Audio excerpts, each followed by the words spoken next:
Made it. Welcome to Why Weren't Recording. Today we're talking about the movie The Big Lebowski. I mean, really, that's all you're going to preamble that? Yeah, what? So, yeah. Yeah. Oh, boy, red Okay, we're alert. talking about one of my favorite Why is it movies, red? The Big Lebowski. Are you sure, sir? That would require changing the light bulb. So, yeah. See, Okay. change the light bulb again. So, oh God. I don't know. That banner seems like it's tying the podcast together right now. So, Right? yeah. I don't Yeah. know about it. You did you do the homework, Andreas? Yeah. Cool. Director, do you want to tell them what we're actually talking about today? So we got into an argument as to whether the Lebowski counts as a Western or not. Yeah, right. We got into an argument because the director was like, "So I had a late night thought. I think The Big Lebowski is a Western. Like no, it isn't." And then I of think it course, is. an argument ensues. I Obviously, you think it is. would say there is arguments to be made for why it has a very Western feel, especially the opening. There's a tumbleweed and Wow, It a has whole Sam Elliott. tumbleweed. yeah, Yeah, like, we solved it. the- Thank you. but it's not a Western. It's a noir. I right? think it's a parody of a noir. Yeah. Also hold acceptable. on. Like these things So- are not exclusionary. In some senses, they You don't probably wanna are. talk about it. So, No. like, we can yell at each other the whole podcast, which is, of course, what everybody's here to see. But I'd like the director to actually lay out beyond a tumbleweed why she thinks that it's a Western. I think she should have her say. Western it's not as rigid of a genre as I think people like to make it. And I think Okay. it is more about kind of like atmosphere and vibe more than Yes. cowboys. Lots of marijuana smoking cowboys that we've had over the Yeah, year. why not? Total vibe. Well, so like I've challenged you over the last week or two, can you provide related examples? Can you tell me where The Big Lebowski, The Big Lebowski is a Western like X is a Western, and give us something that is less controversial? You brought up No Country for Old Men. Is there a lot of, Yeah. weed smoking in No Country for Old Men? Or That is I'm just probably saying, like, what the let's draw cartel some did. parallels. So the It's cartel more. I mean, did. it's yeah. Come on, the cartels You that got like us. got everybody killed. Like there's weed smoking involved in there somewhere. There's a bunch of dumb kids on the side of the road somewhere. It's like good. The weed smoking is not anything that is exclusionary or deliberately inclusionary. It's just kind of about how they survive in a situation or in a landscape that is. I don't know. It's about survival, really, and kind of a melancholy. The Big Lebowski is about survival. He is so broke that he post-dated by more than a year a check for 69 cents. Is that like a true thing, or is that a miss in No, the trivia? no. Because it's like I've Okay. read that, right? And I know the speech and I know the background and everything like that. But had the Coen brothers said for sure that was on purpose, or that was just like we pulled a speech and we got the year wrong? That's what I'm asking. I don't think that they got something like that wrong. Because to me, I it's didn't see them equally a state it goof specifically, as it but is. Yeah. The speech took place in August of 1990, and he post-dated the check for 69 cents to September 11th, 2000, or no, not 2001. Auto fill in my own head. That's bad. Jesus. 1991. Anyway, so this has been the last episode of While We Weren't Recording. We'll just call It's it just there. like, yeah, those words always go together. Whoops. Yeah. Yeah, he post-dated it by more than a year because he had no money. And like him trying to survive is kind of perilous, even though like he does survive. Things aren't too bad. They do destroy his car. His entire apartment. Yeah. A bunches and bunches of things. They did it. Yeah. They finally killed my car. So, yeah. Donnie. Okay. So, but Western, like. Yeah. I mean, even your own AI clip said that it counts as a Western. Which is bullshit. It's 5 minutes ago you were saying that AI is the future. Fuck you. Yes. And AI is well known to hallucinate at times and give incorrect information that needs to be fact checked. This is also a well known thing about AI. And I'll mark that as a hallucination because, as we've discussed previously, genres require 6 elements to classify Mm, them as a genre. Can you come up with 6 Western elements can to you? classify this as? I'm not arguing that it's a Western, You are so I arguing don't that it's need to exclusionary. present the You're the one argument. stating that that genres need to have 6 elements. It's fucking stupid. That is the rules. I didn't invent it. Arguing with genres is fucking stupid. What I'm saying is that in literature and therefore movies and other adjacent things, they have 6 elements consisting of, like, theme and plot and setting, etc. So can you present any arguments out here other than it was a struggle to survive that makes this a Western? I mean, That's why I'm asking you, according is to to my set the table AI, for us. it's not a Western. I asked it, and it says the Big Lebowski is not typically classified as a Western film. It's generally considered a crime comedy film. While it Right. takes place in the American West, it doesn't feature the typical Western genre elements like frontier settings, cowboys, or the themes of wilderness conquests that characterizes Western films. Yeah, and I mean, we're also omitting the fact that because genres are stupid, Western is, megalithic, and there's still subsets of Western. The director likes her revisionist Westerns, where it is not good versus evil and law versus outlaw. It is, more ambiguous, with the hero being more akin to an anti-hero instead of just a straight up lawman or whatever, right? I think, even using like True Grit as an example, right? True Grit, I think most people would agree, is a Western.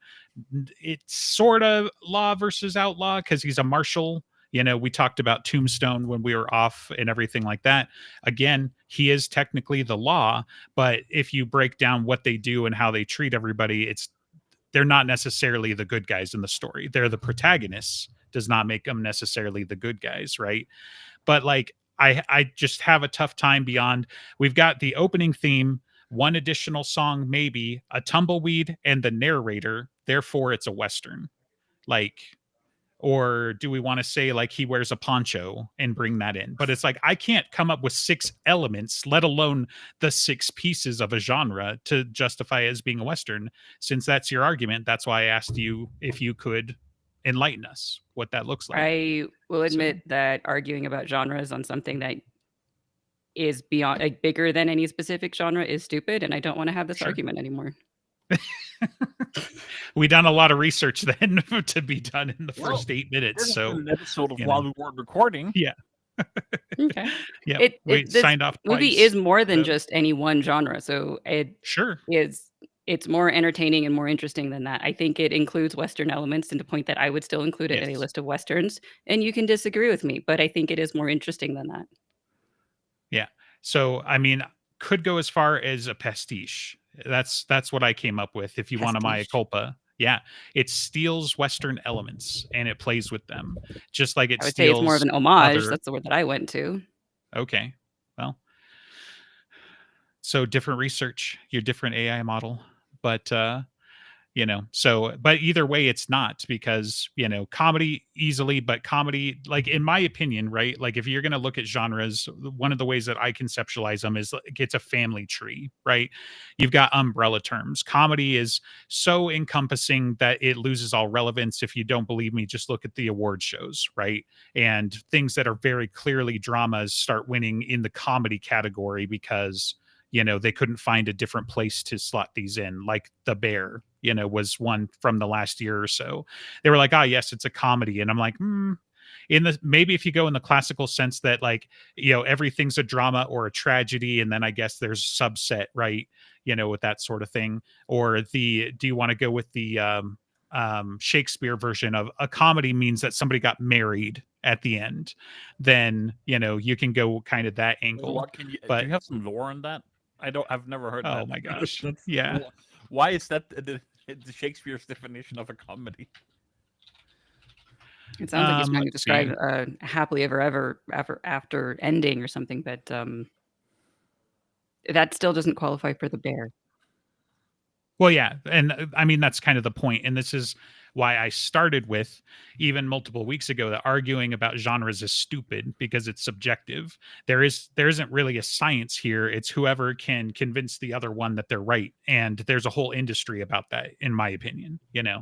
Like there are people that have part of their career, as arguing about these genres and setting the standards, even though, like the other part of it too, right? Just getting to the fact that there are 6 elements that make up a genre.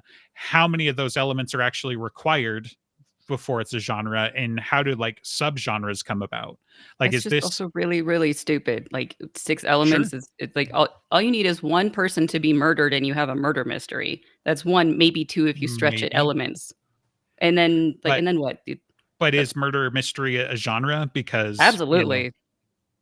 eh, I think Genre is mystery is about the genre. marketing. Well, sure, which is another reason why it's stupid. But like for example, in my opinion, this is clearly a detective story, right? So this is Yeah. a type of mystery, I Well, guess you could say. And I'd go as far as to say it's a folk tale in the essence of the stranger represents it as a folk tale of the dude and his legend and that sort of thing. But are those genres or are those just like themes? yeah, there's Like, themes. right. And I that's mean, that's it why I'm it is like, definitely a noir. It is absolutely a noir. yes, It's based on noir writings that right. they in the trivia they mentioned Raymond Chandler, who's the Yes. writer behind Double Indemnity, The Big Sleep, Strangers on a Train, things like that. Very, very classic noir. That's why they did a bunch of different beats to match those stories. Absolutely Right. noir. Right. Cool. And that's always been my argument, right? Is that it's not a Yeah. western, it's a noir. And Those are not maybe they bring in exclusionary. some Those things, statements, like something eh, can be both. but seemingly You according have to the rules of Western genres, not noir, necessarily.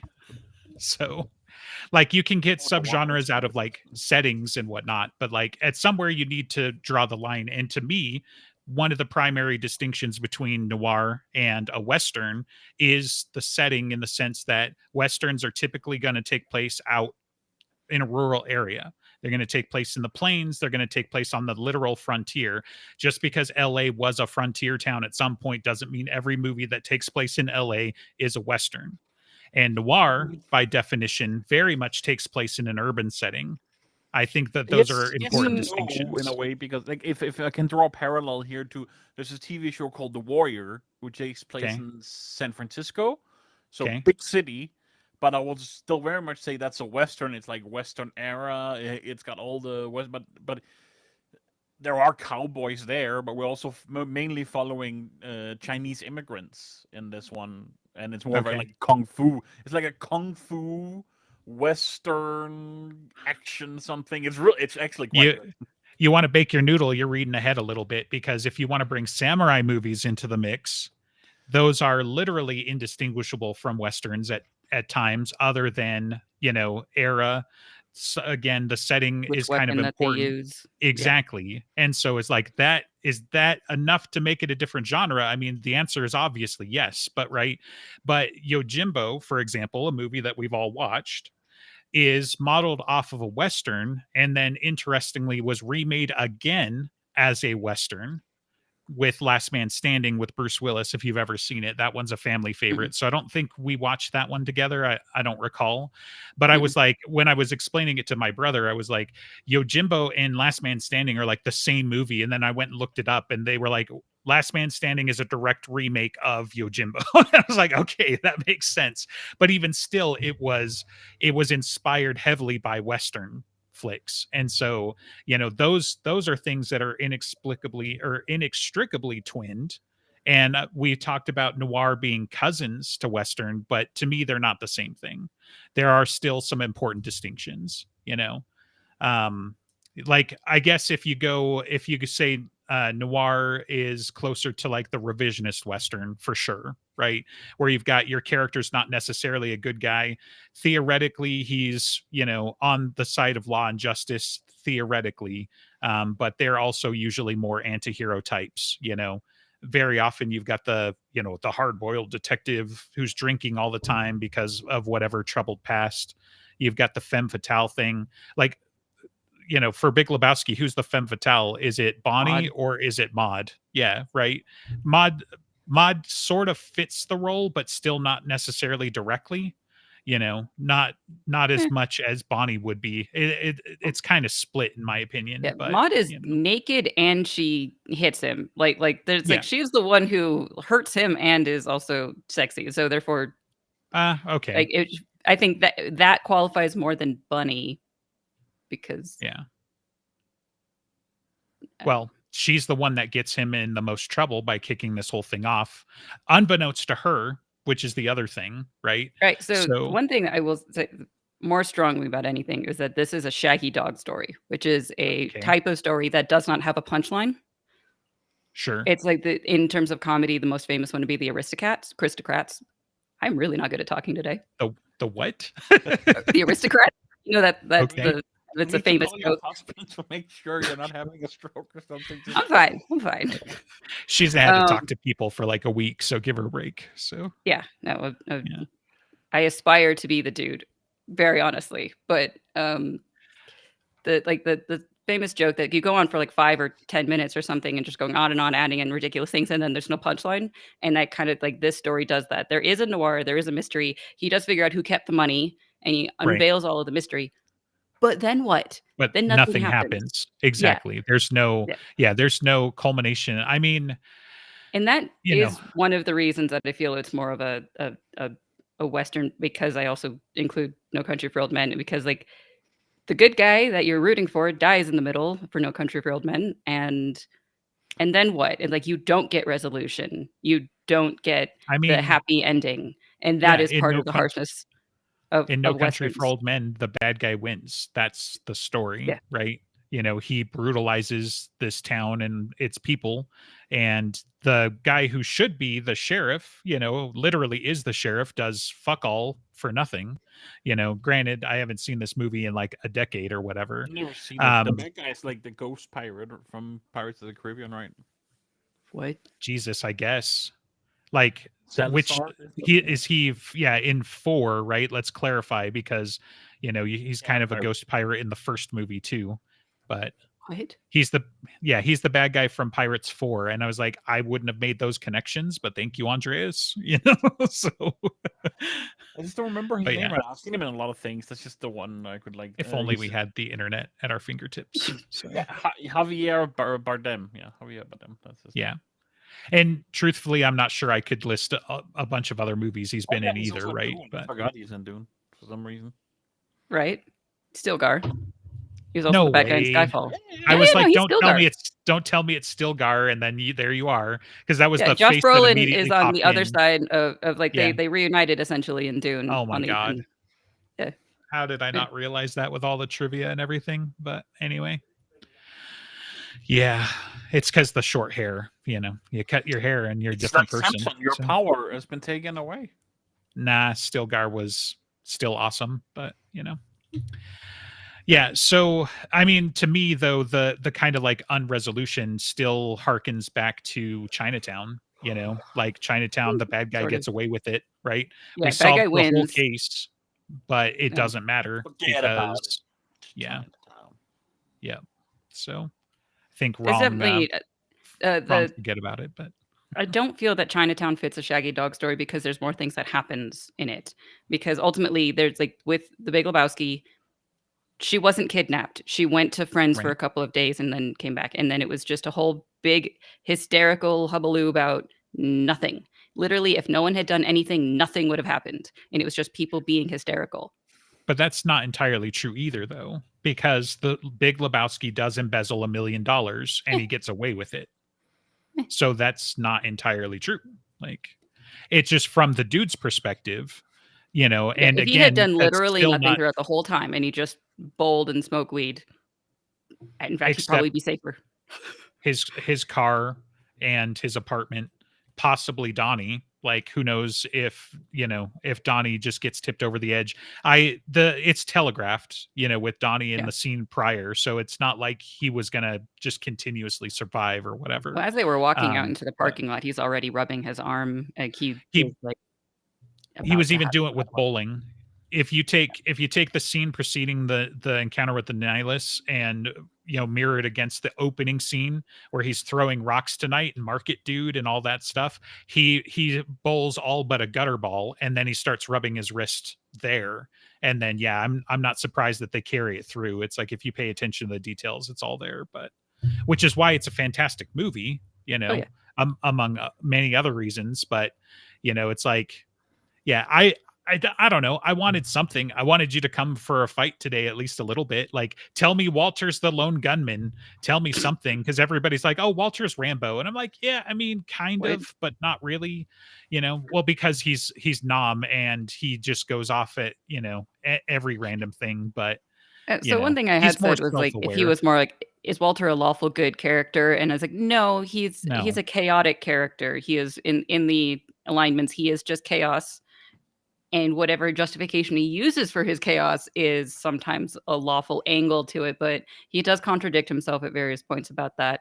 He's just like what? I'm not uh following you on the contradiction, because I'd say he's lawful neutral maybe, but not lawful good. no. I So don't think he's lawful. He just makes up the reasons for whatever it is at that moment that he wants in a lawful sure. way. In a lawful theme, but he really is. It's just very chaotic and like putting it in specific avenues that he can understand. But his Mhm. reasoning and his motivations are like they're not quite the same thing. His Sure. motivation is to be I extremely mean, chaotic, or motivation is like he is chaotic. He's like yeah. channeling into certain things that sometimes has a lawful bent to it, but there are times of like this has nothing to do with whatever you're talking about, and then he just like quiets down. It's like he doesn't have Well, a rhetorical leg to stand on, and so he just stops. yeah. I mean, so chaotic good, easily the best alignment, but also could fit Walter here in this case, because chaos isn't necessarily prone to not ever follow the laws. It could just like chaotic good is Robin Hood, right? Yeah, The it laws are doesn't. in my way, therefore I will circumvent them for Yeah. justice, It's not exactly a So statement on the legal system. It was, like, no, his own sure. internal Yeah. sense of law, but he just makes up shit as he goes. Like, asserting that owning a marmot, which was a ferret, is illegal, it's like, he has no understanding. He's just making that statement because he doesn't like what they did Would to his friend. would you say that he's out of his element? Oh, yeah, So yeah. frequently. Yeah. Yeah. Would you say that he's wrong or an asshole? Both. I mean, So, yeah, I was trying to in many of the times I was watching this movie this week of, like, how many times is he wrong? It's like a few of them, but sometimes he is right. sure. Like his like the she probably kidnapped herself. He hears the dude say that, and then he just like, yeah, Right. that's the truth. That's the truth of it, and therefore nothing's a That's problem. yeah, And then you're he's not wrong adjacent to any of the other something times. else that I find funny because it gets brought up all the time, and even my brother was bringing it up, which is that the dude just repeats whatever he's heard. And I was like, well, there are elements of that, and it does make sense. Like the dude also still fulfills the detective trope, and he puts the entire case together himself Yeah. without any outside help. So you can't just put a dunce cap on him and write him off as a stoner, because he is intelligent and everything like that. But it's funny to hear you say that Walter just repeats him, because we couldn't remember in the moment who says the rug tied the room together, because that was being used as an example. It's like, I don't know, man, they both start saying it back and forth No, to the Walter point said where that it just more. irrelevant. But who said it first? I think So Walter. yeah. Okay. So, but that's just. I mean, it's definitely a trope in the movie. Don't get me wrong, right? But to just write off the dude is like everything he says is repeated from somebody else. That It's not is everything, and it's not the over same the thing as top. like he's just You know? parroting things back and forth to be able to put things, whatever. What it is, Yeah. he's just easily primed by what he hears. He like hears Perhaps. somebody say Yeah. something, and then he says it again of like even just a Bush saying that aggression will not stand, and then he says that in Right. the like next conversation with the Big Lebowski, or in the parlance of our times, he just like he's Yeah. just easily primed, and it's a kind of a funny character trait where instead of having a specific voice of how he talks, which would be more like Walter, he just goes with the flow so much that he picks up what they say.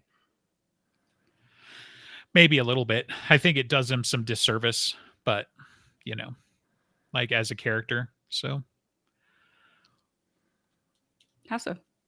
well, because like I said, there's loads of stuff that he doesn't. So, like one of the key examples of, in my opinion, of his absolute standalone intelligence and the fact that he's a detective role is when he's in Treehorn's mansion and he's waiting. Treehorn takes a call doodles and leaves. Immediately he hops up and does the charcoal sketch over the top of Mhm. it, finds out he's been had, doesn't understand why or whatever, but that's not pulled from anybody or anywhere. No, it's not like he was watching a cartoon or a movie or something that said, "Oh, by the way, if this happens, go make a rubbing of what they wrote down or whatever." That was just him spontaneously in the moment. That to me, that's an example of his just standalone genius compared to the other characters that he's dealing with. Like, yeah, he's a professional bum. He doesn't even know what day it is. Another unique line from himself. That's how little he cares about what's going on. He's what, like 45 days late for rent, if that's even long enough already. Like, he just doesn't care. He post dates a check a year in advance, if we want to call that canon. That sort of thing. Like, he is just, leave me alone, I'm in my place, I just want to bowl with my friends. So yeah, I kind of get, like, he's not otherwise fussed about a lot of stuff, but he's still inherently intelligent. Sure. you know Yeah. and But and to the way bottle that him he down to, he's just a carbon copy of whomever he's talking to at the time or whatever, that's reductive. So that's all I'm saying. Yeah, that's not what I'm So saying. yeah. Okay. Yeah. I'm not saying that it's just like as you pick up languages around people, you pick up habits and words, and it's like that's all he's done. He's still saying the thoughts that he has. He's just using their languages. He's using the parlance of our time Yeah. while he's doing it. Yeah.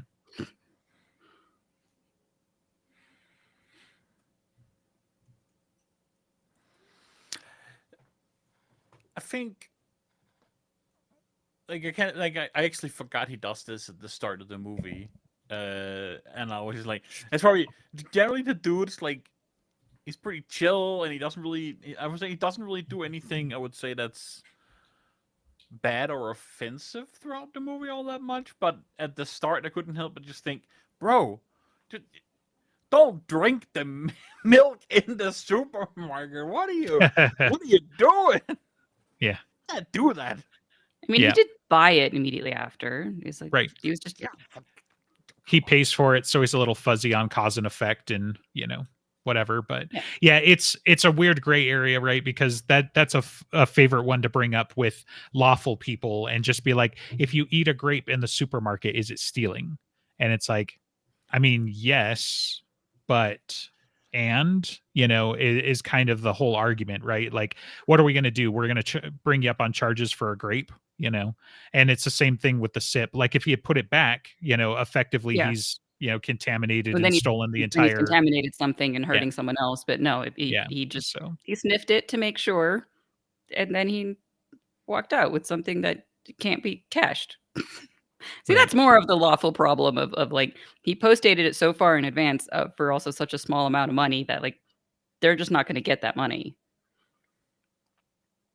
Yeah, I mean, that's fair too, right? Like, what's the idea that you're going to have funds like that in a year if you don't have them now? Yeah. Like, and it's 69 cents, which I don't know, maybe in the 90s that was, could feed a family of four for 69 cents, but I wasn't alive in the yeah. time when this movie was meant to take place, so I have no idea.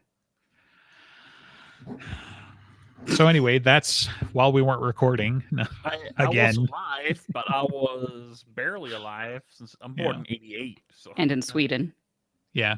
Not Yeah, it can was you like, not step in for EG when he's not here? I'm not from Sweden. That's rude. It's rude. we got to It's carry his Did you like the spirit. representation of the lingonberry pancakes?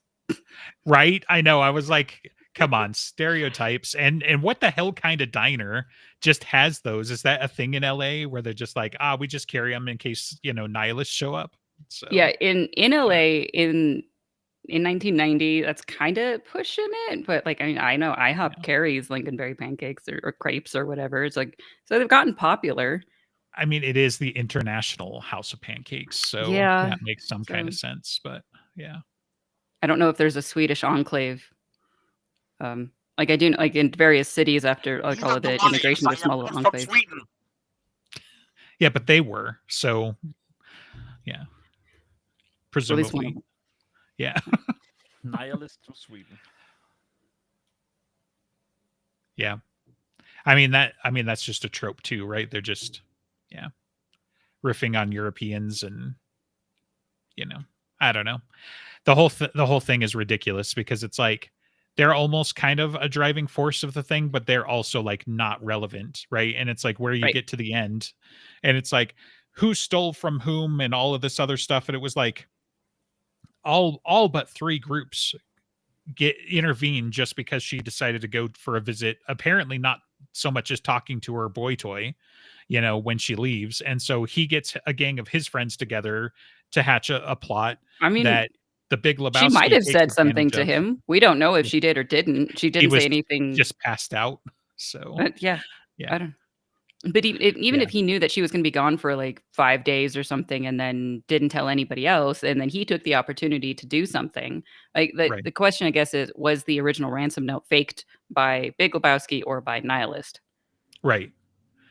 I gotta imagine it has to be the nihilists because they're the ones that made contact and you know they made a call, they gave instructions for the drop. They were presumably the guys on the motorcycles because Yeah, without that we've got a fourth group that otherwise does not show up in the movie.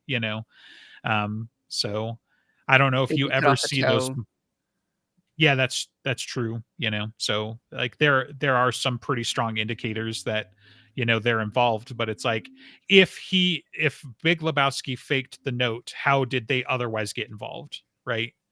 And I feel like he just like they saw an opportunity, then he saw an opportunity and embezzled $1 million, and then you know there goes the whole thing. And Maud is only involved to try and get the $1 million back. Yeah, That's she gets pulled in that way, but she does care about the rug. Well, her mother's rug, not yeah. shit. There's another layer there, and that makes sense because like one of the things that I didn't put together was like what the hell Treehorn's involved with. And the Treehorn starts it for the dude because it's Treehorn's thugs that rough him up in the beginning when he comes back from the store. Yeah, So the Big Lebowski somehow owes Treehorn no. $500,000 or whatever. Bunny Lebowski owns Treehorn five So hundred thousand same dollars. difference Yeah, because they're and married. so So yeah, well, like who knows how much he wants to help her out? Clearly, he doesn't want to help her out or anything like that. But sure, Treehorn's trying to escalate it to get the money from the correct Lebowski, and he had really stupid thugs, and they went to the wrong person. right. Yeah. So she owes him. He sends the thugs, and that starts the whole ball rolling. But yeah, I don't know what he wild. expected out of those two moronic thugs Right. against Brand. Like, I not sure what he expected out of that. Like, did you think Brant was going to fight him, or I think Brand has abilities that they don't have. Like even if just calling people, of like calling security, or probably has fancy guns or something like that. I think Brand would come out alive, and they might not be. feel like that's a stretch? Like, I mean, obviously the limo driver had a little bit of skill sets, but like roughing up beverages among them. So Yeah. I was hoping for a spit take. It's a dangerous game you're playing there. So yeah. One Bottles really look like you're drinking cough syrup or something. oh sure. Yeah. That's how, at least that's what they look like here. Cough syrup. That's all right. My Smaller. kids are drinking cough syrup. It's called root beer here, but for you guys it's medicine. So, but Right. yeah. Um, yeah. So one of the other things that I saw in some of my early research was somebody on Reddit had made a comment that The Big Lebowski was a movie where none of the characters are like in the same genre. Like they're not aware of the genre of the movie. They're just doing whatever they're doing. And so that was part of it with the whole like for Walter, it's a Rambo movie, and that sort of thing. The Big Lebowski mod, just on and on. Literally, none of the characters agree what kind of movie they're in, or at least their group doesn't, right? So I don't fully ascribe to that because I still think it's very clearly, we mostly follow the dude. It's still his movie, even though Yeah. he's not the Big Lebowski. No, but that does lean into the sense of like alienation that he feels, whatever who he's talking to, and just like there's not a whole lot of communication, or when he's at Maud's place and they're just cackling like mad people on the phone. Like, It's and he's so just looking at great. those, Yeah. what's happening, and that Right. kind of absurdity, almost Kafkaesque kind of feel. It's like that does happen in other situations. It's most prevalent in that one scene, I think. But when he's talking to someone and not able to communicate, it's like kind of like we're not in the same genre, we're not having the same language. And then he takes the Sure. language from the previous person he spoke to into the next scene, which is not in the same genre. It's like an interesting type of like framework to look at the movie in, but it's yeah, we do follow the dude. It is his story, even though Mhm. all the pieces don't always line up with each other.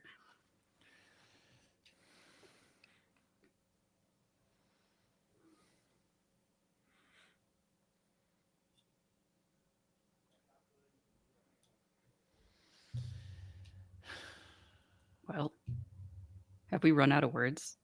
Not really. So you just threw the script out in the first 10 minutes. And so I'm like, do I want to get back into the whole Western genre thing or not? But, Hmm. um, you know, but yeah, I'm glad that you brought up the quote, because that was something that I caught in the IMDb trivia about them talking about being inspired by Chandler's work specifically and whatever. And so it's like, I mean, if they had come out, like, I think, like, I've been thinking about it, and it's like, even somebody had made reference, like, the Duke was a play on the, or the dude was a play on the Duke or something like that. And I'm like, but that's not correct either.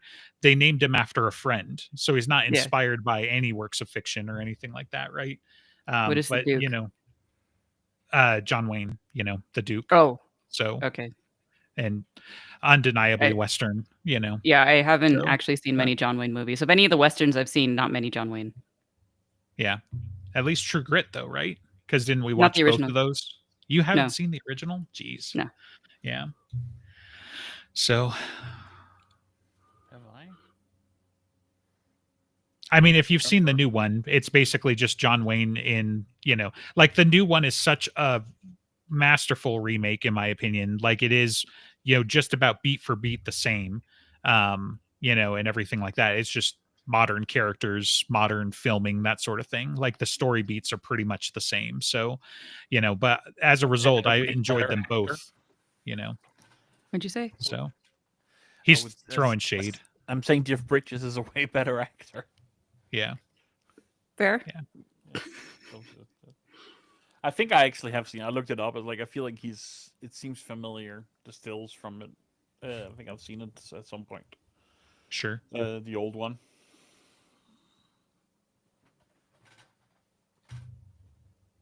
Another like modern western that's done really well is, I mean, I think so anyway. Is it Magnificent Seven or Fantastic Seven? What is it? It's, Magnificent, I think, but yeah. yeah, the Fantastic Magnificent Seven's a Seven. different movie.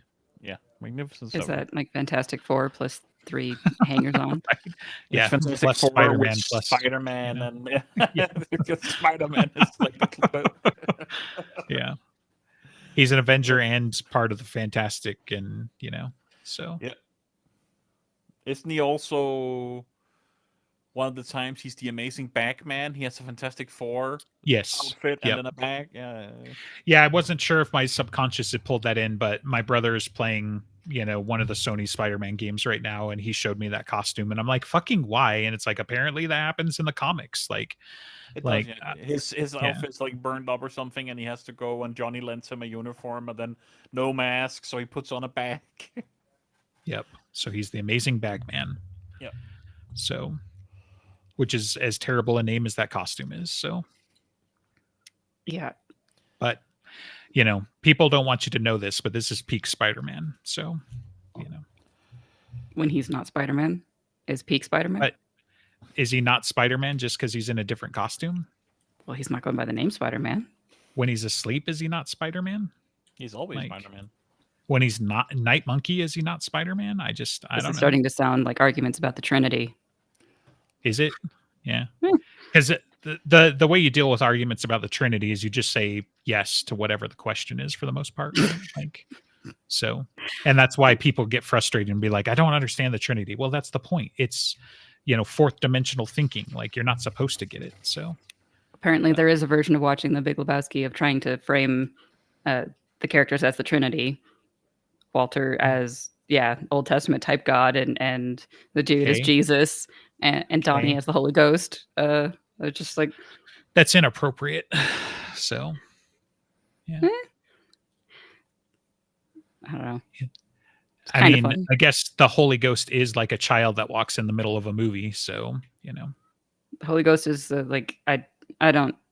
I've never heard an explanation of the Holy Ghost that actually made like compelling sense to me, but whatever. Yeah, I admit I didn't have like an upbringing that taught me anything about the Holy Ghost. Sure. So casting Donnie as that, it's like, why not? He's constantly wearing Well, shirts that don't have his name on it, although the last one is Johnson, and then he dies. they did cut off his Johnson. Exactly. Fuckers. Yeah, no, That's it's like insane. there's an extreme level of detail that they paid attention to. I absolutely believe that the post-dating the check by more than a year was intentional. Sure. I mean, I'm willing to accept that's a possibility, but I'm also willing to understand that they've been asked that question sometime in the last 30 years. And so, you know, that's why I'm like, is that out there somewhere for sure? Because I see that frequently in the same charge that I see the accusation that he just copies everybody else around him, and that's not true, So that's why I'm like, we'll see, whatever. But I gotta imagine somebody's asked that, and they apparently seem to be decently well forthcoming about details like that. So you're gonna get one of three answers, right? Like, Yeah, I'm not gonna tell you it was totally on purpose, and what the hell are you talking about, man? yeah. So, but yeah, Did like the little bit of trivia that the guy who plays Smokey is never going to tell whether he was actually over the line or not. And he'll take it to his grave. right, ridiculous but hilarious. So Yeah, you know, yep.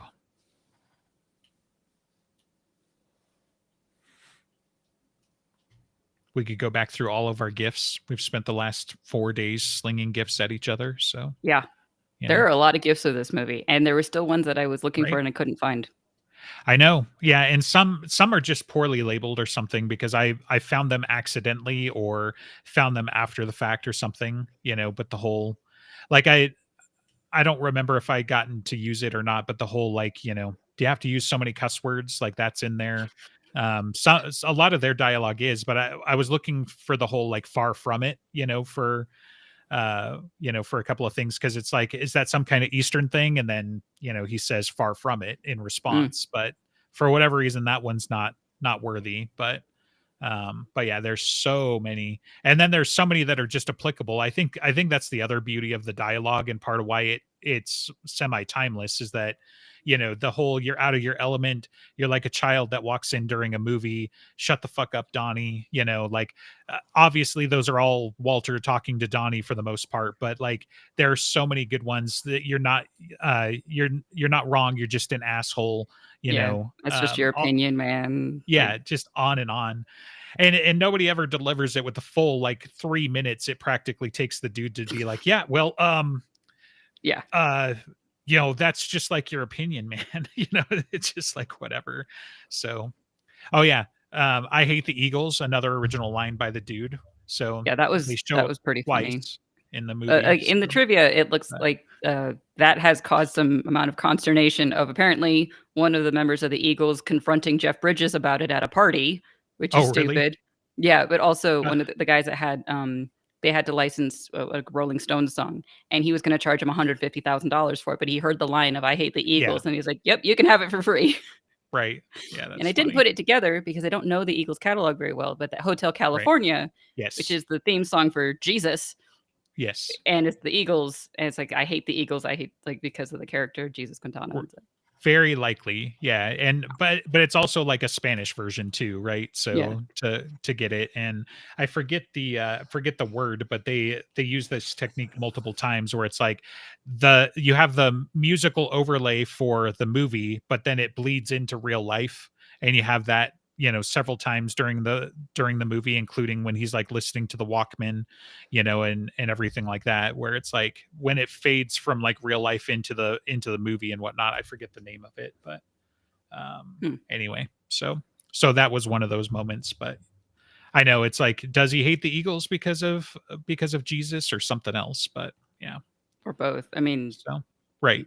He hates Jesus because he likes the Eagles, and that makes it make sense. But also the Metallica thing, while we're talking about Yeah. bands, and that tour didn't exist, but Metallica loves to play like the dude, or at least did. I gotta imagine they've run out that one by now, but that's kind of fun. So Yeah. This is another trivia I know or remember. hmm. What is this? Yeah, I'm not even sure if I made it all the way through the trivia. I just read There was a a lot of bunch of trivia. it. Yeah, Yeah. there's so And most much. just find it on IMDb and then just keep reading and keep reading and keep reading. There was a lot. Yeah. Um, Well, and that's why I was reading it while I was watching, and then it was like 11:30, and I'm like, I gotta get up at 6 in the morning. Like, I gotta be done with the trivia by now. So yeah, this is just now I just put this movie on in the background and it's just been going for days and hmm, days and days. And so just like pick up little bits here and there, think about it. yeah.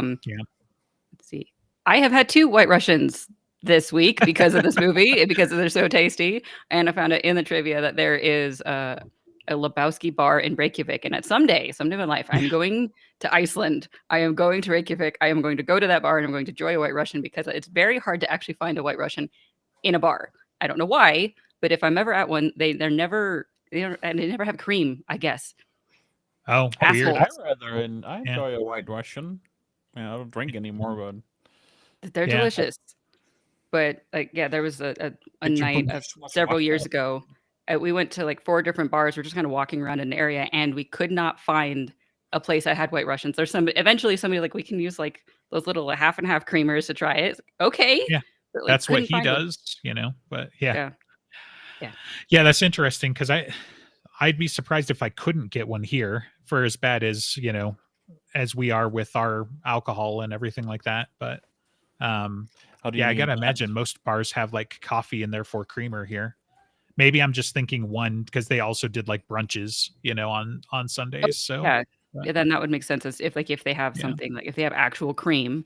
But most of the bars that I have ever gone to in this area have they're trying to be too hipstery and they don't have cream. I don't know but why. Like these, coffee. I know, So right? yeah, weird. Still haven't tried one myself that I remember anyway. But definitely the Delicious. movie makes you like there were 2 things that made me want to drink this week. One was work related, and then watching this movie. So maybe someday I'll try one. So They're good. They're a good drink to just enjoy. They do taste like dessert. It's interesting. Apparently, he calls it a Caucasian when he's at the bar for the bowling alley. That's the word. hmm, It's exactly the same thing. A Caucasian doesn't exist. It was just like a nickname for White Russians. So sure, not a difference.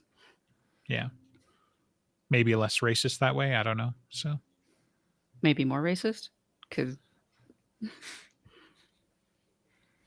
but at least we're not like no. I mean, I guess you're still singling out a group of people technically because the caucuses. But yeah. anyway, But White Russians were a political group more than the Red Russians and all that stuff. It's political. okay.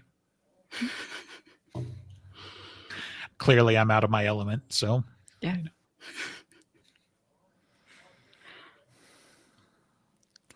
I just want to listen to Hotel California drink a White Russian now. Even if he Yep. doesn't like the Eagles, that's a banger song. It's the Tao of the Dude right there. So I think there are covers of that song that are better than the original. sure, Sure, That's- there are a lot of that's covers. sometimes true. Yeah. Yeah. I mean, even the Eagles don't like that song anymore. So, like, hate on that song, they'll join in with you. So, that's like their version of Freebird. They're like, please, for the love of God, every concert, do not ask us to play Hotel California. So, Oh no, you have all sorts of world-renowned success. How I know. terrible for you. Yeah. But that's artists for you, I right? tell you, Brendan so, Urie from Panic at the Disco does not like I write sins, not tragedies anymore. He's really tired Sure. of that song. Sure.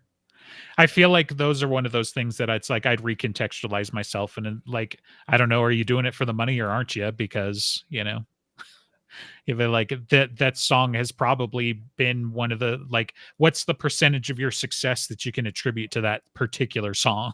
Yeah. So like, sorry that you don't like being a dancing monkey, but that is kind of the profession a little bit, Yeah. So if you don't like it, you can go get your your political degree like certain other performers. So, but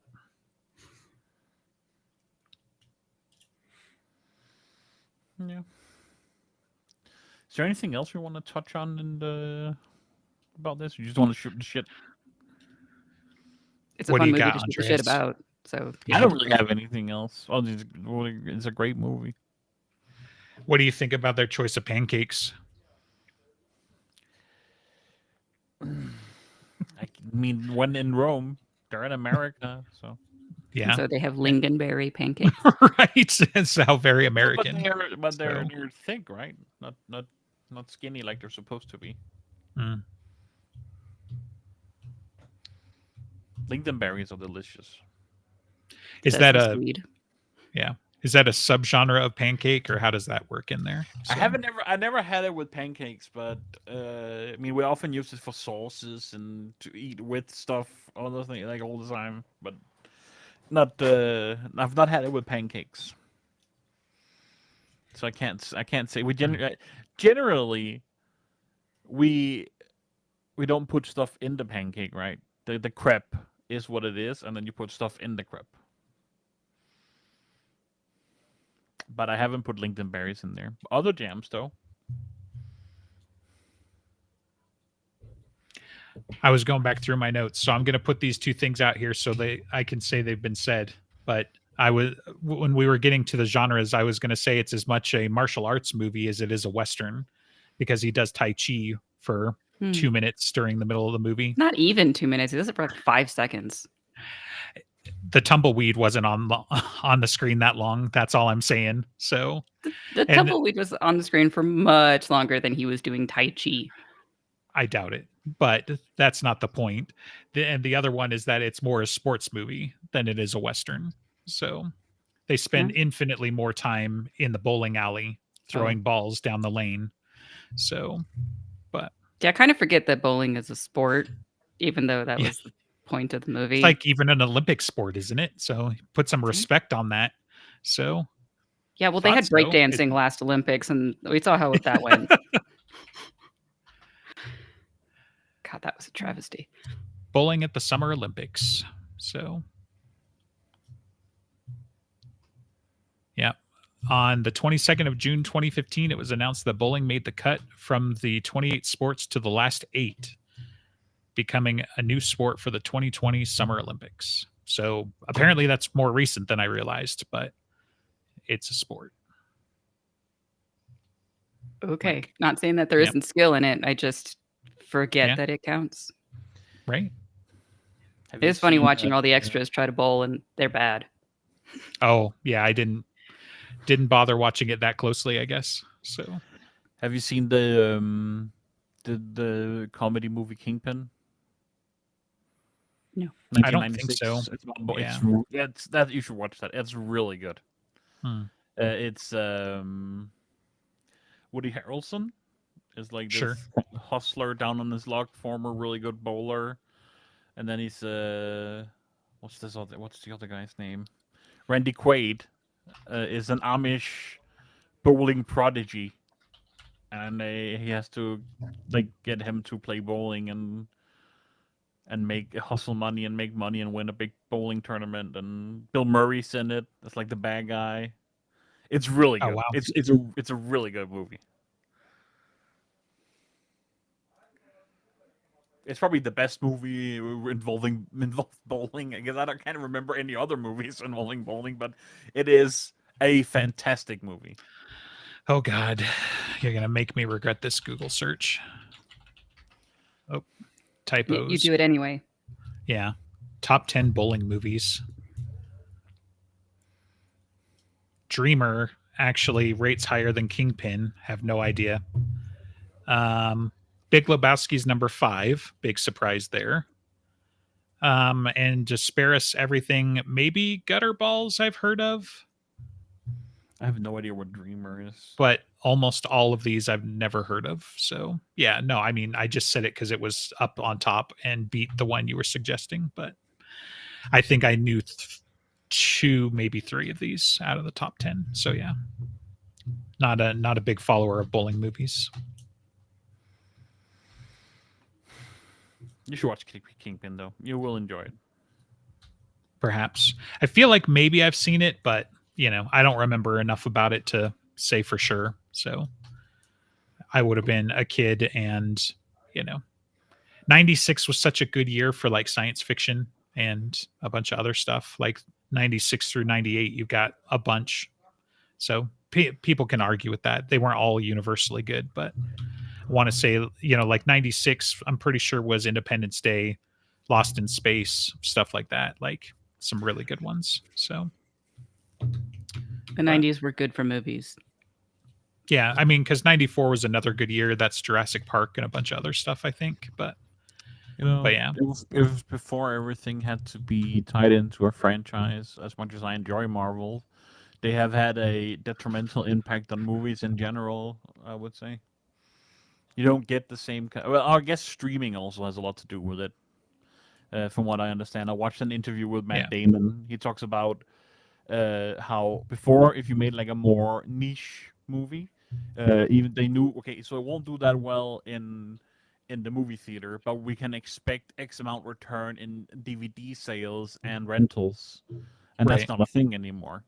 Sure. And therefore, it gets a lot harder to greenlight anything that's not guaranteed big money at the movie theaters, which are franchise movies.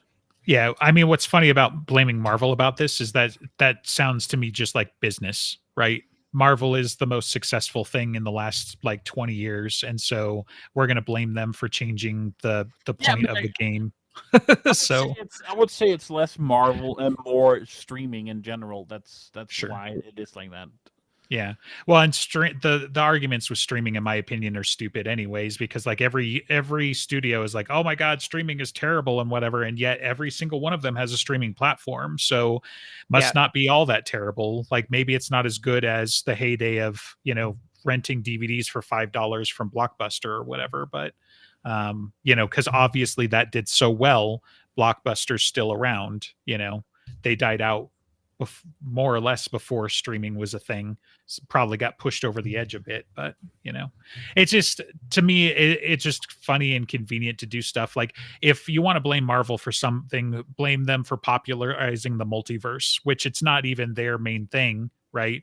But certainly the MCU and when they've gone the multiversal direction, right, that's become much more ubiquitous.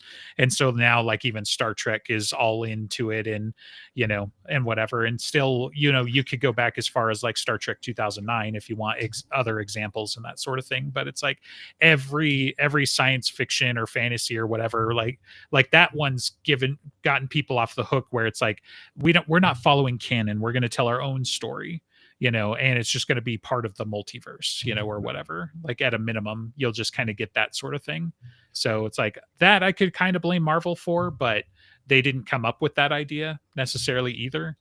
So it's just kind of funny where it's like, it has to be an IP. No, that's mostly the executives in Hollywood being money grubbing bastards like they've always been, like if Black Widow was running around in miniskirts the whole time, then every superheroine would be running around in miniskirts all the time, because that's what sells, right?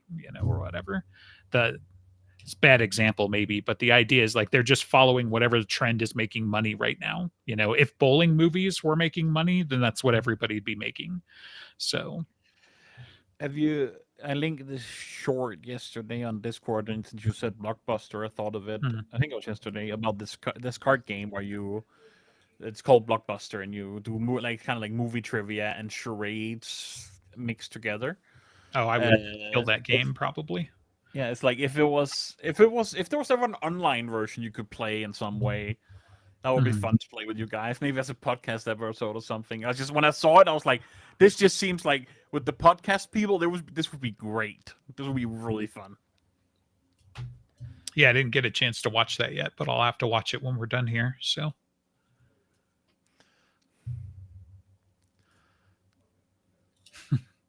I don't know why the Sundays, guy in the wheelchair is so fascinating, but perhaps so. sometimes Sundays are when Saturdays don't work out, and we should put that out in on the Discord or on Twitter or something. But mostly we just talk about it in a channel people can't see and don't say anything because we're professional like that. Yeah. Yep. Real life Gen- happened yesterday, so Generally, we are live every Saturday at 1 p.m. Eastern, and you can support us on patreon.com/brokenjars. And then you can get access to our Discord where you can ask us if we're live on Saturdays or Sundays. That's a privilege for the Discord people, I guess. Leave us a like, comment, subscribe. Yeah, means a lot. I think that's it. I'm out.